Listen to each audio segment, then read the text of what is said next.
আজ মঙ্গলবার, বেলা এখন 1টা মতো বাজে। আগের দিন বাড়ি থেকে যে সবজিগুলো নিয়ে এসেছিলাম সব মেঝেতে ঢেলে রেখেছিলাম। মনে করেছিলাম যে শীতকাল তো নষ্ট হবে না হয়তো, কিন্তু সকালে উঠে দেখি সব শুকিয়ে যাচ্ছে সবজিগুলো।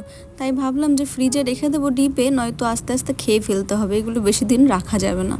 পাট শাক তো সারা বছর পাওয়া যায় না, তাই আমার মা শুকিয়ে স্টোর করে রেখে দেয় সারা বছরের জন্য। পাট শাকের সময় যখন আসে তখন পাট শাকগুলোকে ভালো করে ধুয়ে পরিষ্কার করে রোদে শুকিয়ে রেখে দেয়, তারপর গুঁড়ো করে বয়মে ভরে রেখে দেয়, যেটা সারা বছর খাওয়া যেতে পারে। এখানে যখন ছিলাম তখনই মাকে বলেছিলাম, মা পাট শাক শুকিয়ে রেখো বেশি করে, আমি বাড়িতে গেলে এখানে নিয়ে আসবো, কারণ এইভাবে পাট শাক ভাজা খেতে আমারও ভীষণ ভালো লাগে, কিন্তু এখানে তো পাওয়া যায় না। অনেকেই হয়তো ভাবতে পারে পাট শাক এইভাবে আবার কিভাবে খায়।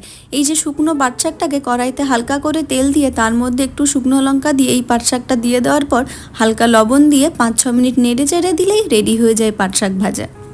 আগে থেকেই করে রেখেছিলাম একটু চিকেন, তারপরে দুপুরে ওই 1:30 নাগাদ খেতে বসছিলাম।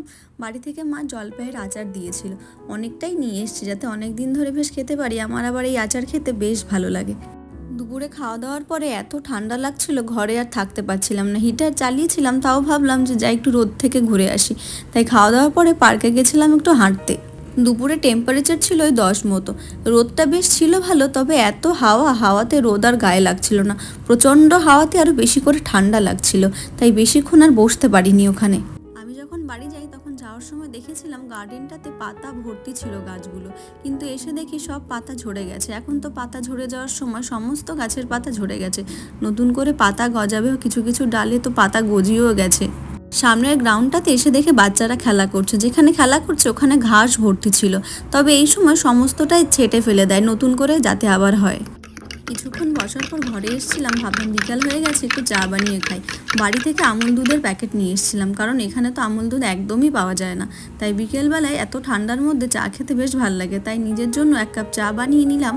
ঠান্ডার মধ্যে গরম গরম চা খেতে যে কি দারুণ লাগে। 5:30 বাজতে না বাজতে বাইরের দিকে দেখি পুরো অন্ধকার নেমে এসছে, তাই দরজা জানলা দিয়ে দিলাম, কারণ এরপরে আর বাইরে বেরোনোর কোনো প্রশ্নই নেই। ঠান্ডাতে আমি একেবারে জবুথবু হয়ে যাচ্ছি। বিকালে টেম্পারেচার ওই এখন 7 মতো।